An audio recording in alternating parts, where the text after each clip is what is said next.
Welcome to Financial Buzz Market Weekly. I'm RK Walker here at the New York Stock Exchange, bringing you a review of this week's stock market.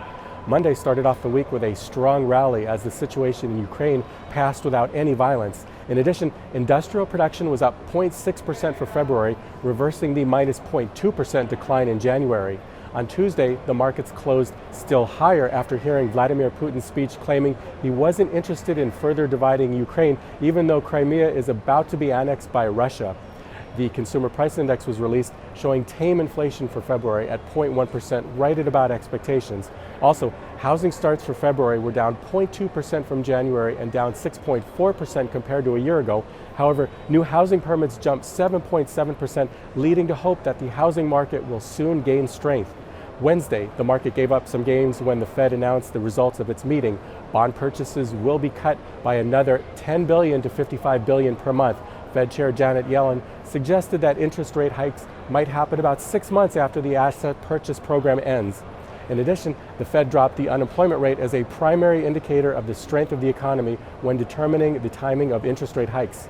On Thursday, all was forgiven and the market gained back most of the losses. The leading indicators for February showed an increase of 0.5%, stronger than expected, and the Philadelphia Fed survey for March showed a very large improvement in manufacturing over February. Friday was a quadruple witching day, so named due to index futures, index options, and stock futures simultaneously expiring. Now let's take a look at some stocks. Toyota Motor Corporation announced that they finally reached a settlement with the Department of Justice to settle a 4-year criminal investigation under which Toyota was accused of withholding information from the public as well as misleading investigators. Toyota has agreed to pay a $1.2 billion penalty to end the scrutiny behind their vehicle's sudden and unintentional acceleration, which led to the recall of more than 10 million vehicles. This incident is currently the largest criminal penalty ever sustained by an automaker in the U.S.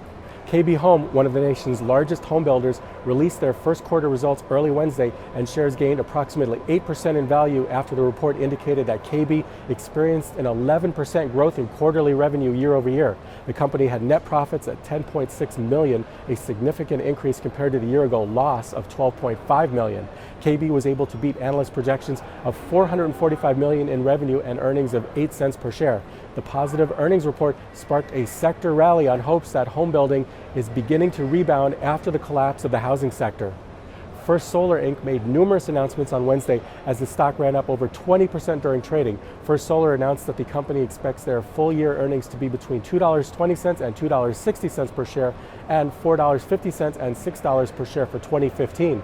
The company also announced 2 major partnerships, the first with General Electric to create a solar power plant, the second with Jordan, building a 53-megawatt solar power plant, which will be Jordan's biggest plant upon completion and will contribute approximately 1% of the country's total generating capacity. This is Financial Buzz Market Weekly. I'm RK Walker, and I'll see you again next week.